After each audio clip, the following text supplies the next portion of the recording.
Oi, gente, bom dia, tudo bem com vocês? Então tá bom. Eu tava aqui trabalhando, como vocês podem ver, e me veio na cabeça aqui de gravar um vídeo. Então esse vídeo aqui tá totalmente desestruturado, tá?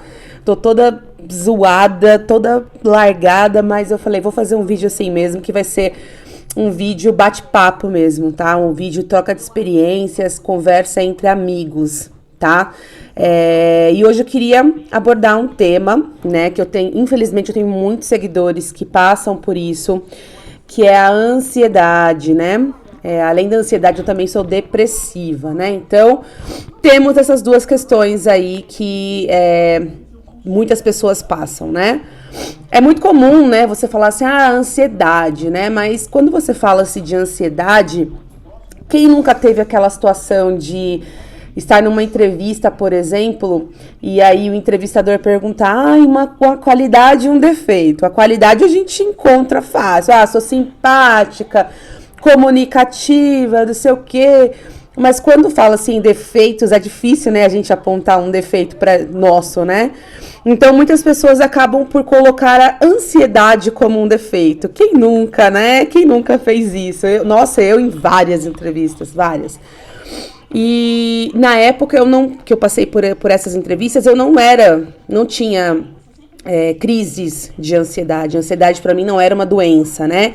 Então eu me recordo de muitas vezes as entrevistadoras perguntarem, né? Falar, mas você é uma pessoa ansiosa, mas onde que isso atrapalharia o seu trabalho e tudo mais, né? E aí eu inventava ali alguma coisa e tal, mas assim, porque eu não enxergava ainda a ansiedade como uma doença, tá? Lembrando que, assim, existe a ansiedade, né, que é aquela situação de, por exemplo, vai acontecer um casamento amanhã.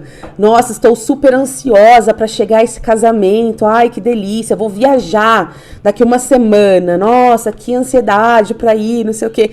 Isso é uma coisa.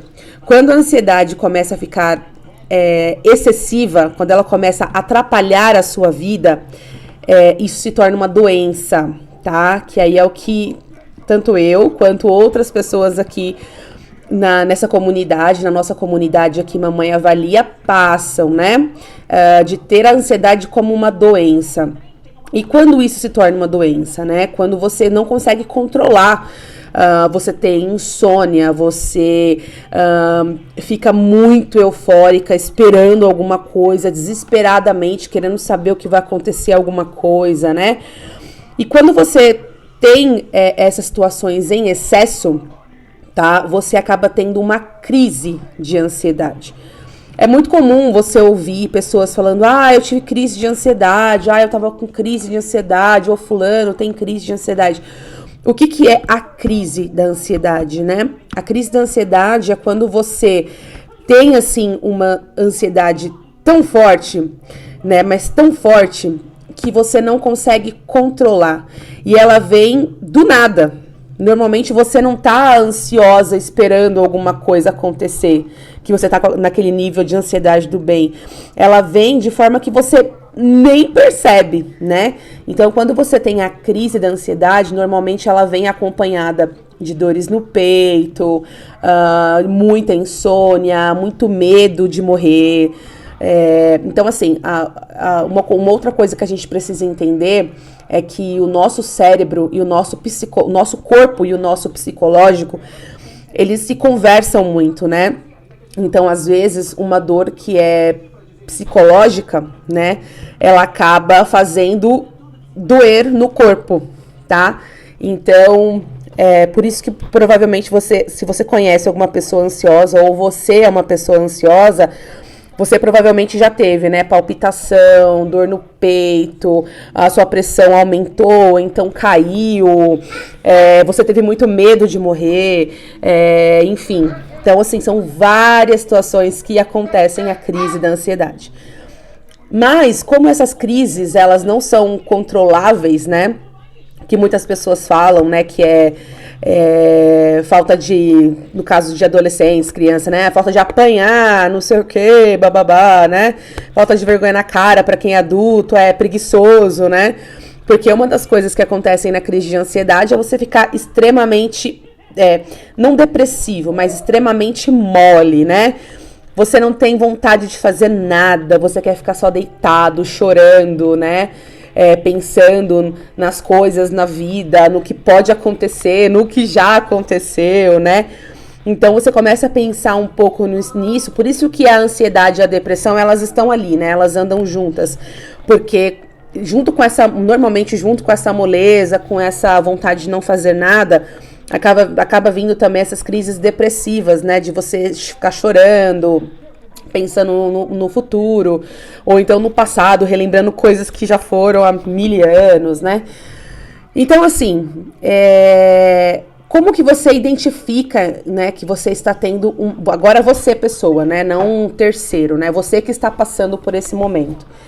Porque, assim, só quem passou, quem já teve ou está tendo uma crise de ansiedade, sabe o quanto é dolorido, né? O quanto é difícil. Por mais que a gente fale, é algo psicológico, mas é algo que a gente não consegue controlar. Não dá, não tem como, galera. É muito difícil, muito difícil.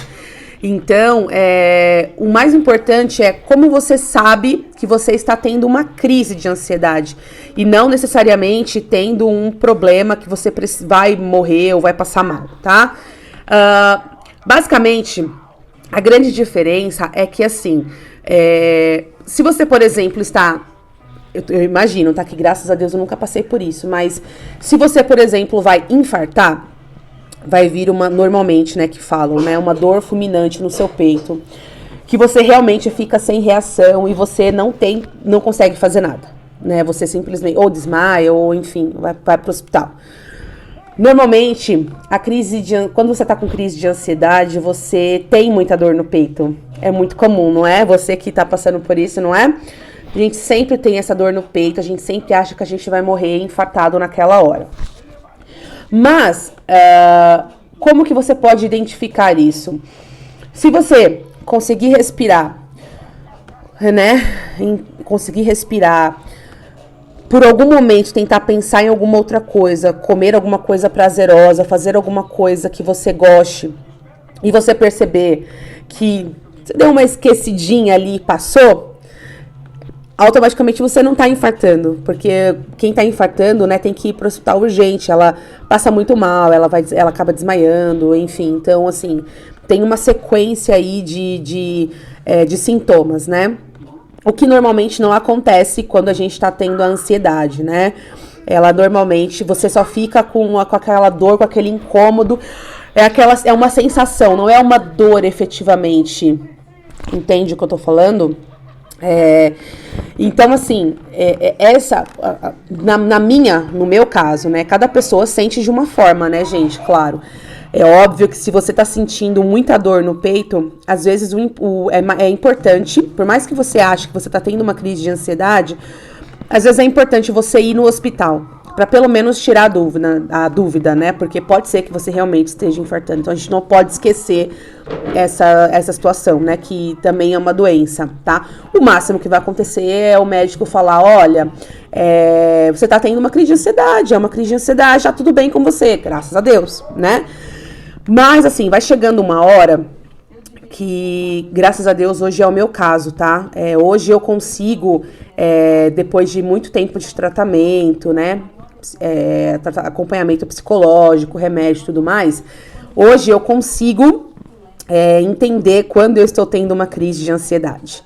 E como eu disse para vocês, nem sempre, na verdade 99,9% das vezes, acontecem do nada, que é assim, eu não tô ansiosa por nada, sabe? Não estou esperando alguma coisa ou com medo de nada. Eu estou normal e vem a crise. Tá? Então eu sei que normalmente, assim, hoje eu consigo identificar que, por exemplo, é só uma crise, não tô passando mal de verdade, tá? Então, assim, quando eu comecei a ter essas crises de ansiedade, eu ia pro hospital praticamente todos os dias. À noite, na madrugada, eu acordava passando mal, ia correndo pro hospital. Aí chegava lá, não é nada, é crise de ansiedade. Beleza. Vira e mexe, isso acontecia. Hoje eu já consigo entender, tá? Quando é a ansiedade atacando e não realmente um problema sério, né? Então, assim, Se eu posso dar uma dica pra vocês, né, que tá passando por isso, tenha fé, continua seu tratamento, porque uma hora você vai conseguir chegar nesse nível de identificar que é uma crise, que você não tá realmente passando mal, né? O seu cérebro, o seu psicológico vai conseguir interpretar isso. Aí você vai acalmar, você vai conseguir fazer outras coisas e vai perceber que realmente era só uma crise de ansiedade, né? Assim, não estou desmerecendo a crise de ansiedade, ela realmente acontece e, assim, só quem passou sabe, dói demais, incomoda demais, assim, interfere em tudo na sua vida, tudo, tudo, tudo. Você não consegue comer, se exercitar, fazer o que você gosta, mas por mais que você não consiga, você tem que forçar, você tem que se esforçar e fazer algo para você esquecer aquela situação, tá? Eu sei que é muito difícil falar, tá? Mas, assim, depois de muito ter passado por isso, hoje eu tenho um pouquinho de expertise para poder passar para vocês, tá? Quando eu tava tendo crises, eu parava, lia livros, ouvia músicas, tentava fazer coisas que eu gostava. Forçado mesmo, sabe? Mais ou menos pelo motivo pelo qual você vai pra academia. Você não vai porque... Normalmente as pessoas não vai porque gostam, né? Normalmente vai porque precisa. E é mais ou menos isso que eu fazia quando eu estava tendo crises, né? Eu parava pra fazer qualquer coisa porque eu precisava. Eu precisava sair daquela nuvem ali, daquela coisa que estava me fazendo mal. E normalmente dá certo, tá? Sei que não é fácil, mas ajuda, tá bom? Então eu queria deixar essa dica aqui pra vocês, né? Bater esse papo aqui. Deixa aqui nos comentários se você tem alguma outra dica, se você faz alguma outra coisa, tá? E assim, o importante não é só ter uma ação depois que já aconteceu, né? É legal você trabalhar também com o preventivo. Então, assim, usar alternativas para você não ter uma ansiedade, tá? Então, por exemplo, eu gostava bastante de usar aqueles florais. Eu tenho um colar que eu sempre tô com ele, mas agora eu não tô.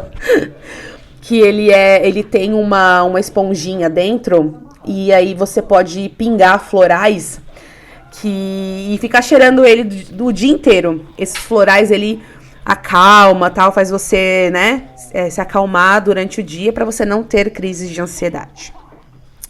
E outra coisa que eu fazia muito também, todos os dias, meditação. A meditação, ela não deve ser feita, né, no caso, eu fazia o mindfulness. Ela não deve ser feita quando você está em crise, porque quando você está em crise, é difícil você parar, né, e ficar ali concentrada, tal, naquela musiquinha, respiração, é muito difícil.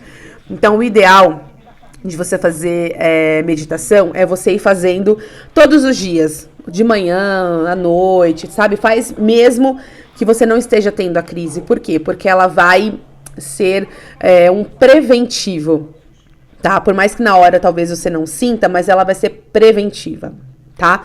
Então, opte por sempre trabalhar, assim, com essas situações, esses tratamentos preventivos. Isso vai ajudar bastante você, tá? Então, basicamente, assim, hoje em dia, quando eu começo, por exemplo, ter dor no peito, ou quando eu começo a ficar muito chateada, triste, querendo ficar sozinha, já me pisca o sinal de alerta. Eu já falo, opa, acho que eu estou entrando numa crise de ansiedade. Então, eu já começo os preventivos, começo a ter contato com os meus florais, já começo a fazer meditação, tá? Então, já começo a fazer alguma coisa que eu gosto, trabalhar, ler um livro, brincar com meu filho, porque eu sei que já vai dando uma aliviada, tá? Então, hoje é assim que eu sei que eu estou tendo a crise de ansiedade, tá? E antes de mais nada, é você ficar calmo e colocar na sua cabeça, falar com você mesmo, calma, isso é só uma crise. Você tá bem, você não está morrendo, você não tá infartando, você não tá tendo um piripaque. É uma crise, tá? Não tem nada que vai te pegar, você não vai morrer agora, calma. E se for a hora de morrer também, ok, mas não vai ser agora, né? Então, tenta conversar com você mesmo. Não precisa falar em voz alta, mas fala com você mesmo, calma. Fica tranquilo, relaxa, respira. Respiração é muito importante, né? E aí você vai começando a se desconectar dessa crise de ansiedade, tá? Eu sei que é muito difícil, porque a grande maioria das pessoas trabalham fora, né? E normalmente essas crises acontecem no trabalho, no ônibus, né? Em qualquer lugar, assim. Então, é muito complicado. Mas eu tenho fé que você vai conseguir, tá? Se recuperar disso, você vai ficar bem e principalmente vai conseguir controlar. Porque, gente, vocês têm que entender que os sentimentos ruins, eles vão acontecer. Você é uma pessoa. Você vai sentir medo, você vai sentir insônia, você vai ficar triste. É normal, é óbvio que você vai sentir tudo isso. Porque faz parte do ser humano sentir essas situações. Mas o que não pode é chegar ao ponto de virar uma crise, tá? E aí fica essas dicas para vocês conseguirem se recuperar, tá? Dessa situação, tá bom? É isso então, gente. Acho que foi um bate-papo aqui até um pouquinho longo, mais do que eu esperava. Mas, assim, é tão gostoso conversar com vocês, tão gostoso expor aqui essas situações, tá? Então, qualquer coisa, vocês me chamem lá no Instagram, @mamãeavalia. E deixem aqui também nos comentários, tá? Vamos conversar, vamos ajudar outras pessoas. Compartilha com quem também tem essas situações, tem crise de ansiedade, precisa de ajuda. Porque é muito bom, é muito importante a gente aumentar essa corrente do bem, porque existe muito preconceito com relação à crise de ansiedade, né, a ansiedade em si. Então a gente tem que quebrar isso e colocar para as pessoas que não é uma frescura, é uma doença, né, que precisa de tratamento e precisa muito da ajuda dos demais, das pessoas que estão à sua volta, né, você precisa de uma rede de apoio. Então é importante a gente compartilhar essas informações. Beleza, gente? Obrigada mais uma vez por assistirem, tá? Por estarem aqui comigo. Um beijo. Até a próxima. Tchau!